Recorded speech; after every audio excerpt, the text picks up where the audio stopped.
Ciao a tutti da Paolo, buona primavera a tutti e bentornati sul canale Cibo Dentro. Le fragole intinte nel cioccolato fuso sono un fine pasto che stupisce e diverte e solitamente piace a tutti. Provo a farci una torta. Per la base della torta faccio una crostata sabbiata, un po' più difficile da lavorare ma sicuramente buonissima. Strofinate il burro tagliato a pezzetti con la farina setacciata, in questo modo limitate lo sviluppo di glutine evitando di avere una frolla gommosa. Aggiungete tutto lo zucchero al burro e alla farina e un pizzico di sale per esaltarne il sapore. Poi per limitare al minimo il quantitativo di acqua nell'impasto, usate solo i tuorli delle uova e incorporateli a burro, zucchero e farina, ottenendo un composto liscio e ben amalgamato.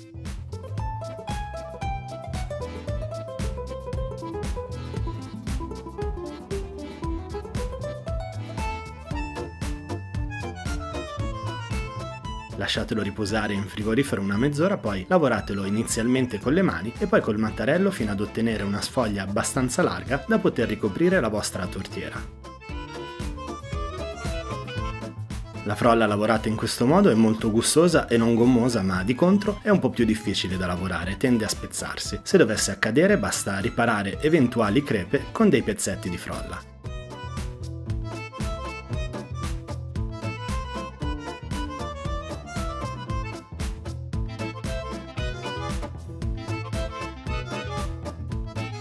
Fate aderire bene la sfoglia di pasta frolla alla tortiera in modo da non lasciare bolle d'aria, poi pareggiate il bordo della crostata aiutandovi con un coltellino.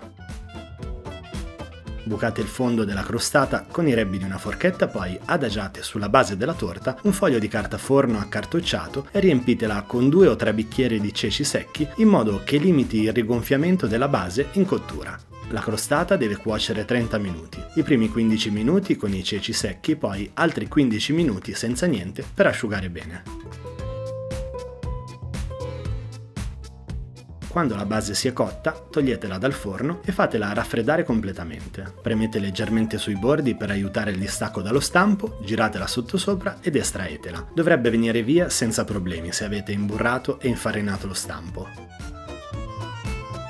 Fatta la base crostata, il ripieno ora è facilissimo, portate quasi ad ebollizione la panna fresca, poi mettete la fiamma al minimo. Aggiungete il cioccolato fondente e continuando a mescolare con un cucchiaio, fatelo sciogliere completamente nella panna.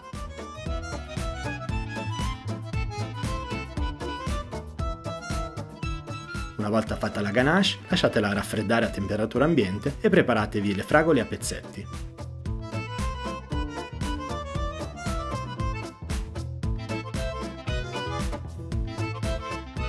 Quando avrete finito, la ganache dovrebbe essere abbastanza fredda da poter essere aggiunta alle fragole.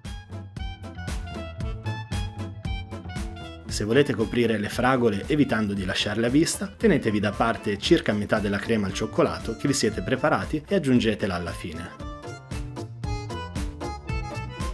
Versate le fragole nella crostata e distribuite su tutta la base aiutandovi con il dorso di un cucchiaio.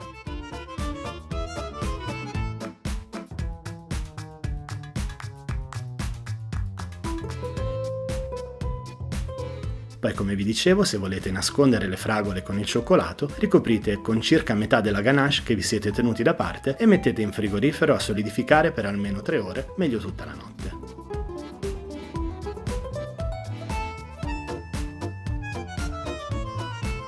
Decorate a piacere con delle fragole intere e servite questa torta golosa a fettone abbondanti con le quali io, come tutti i giovedì, vi auguro buon divertimento e buon appetito e vi aspetto giovedì prossimo, sempre dalle 11 del mattino e sempre qui su Cibo Dentro. Ciao!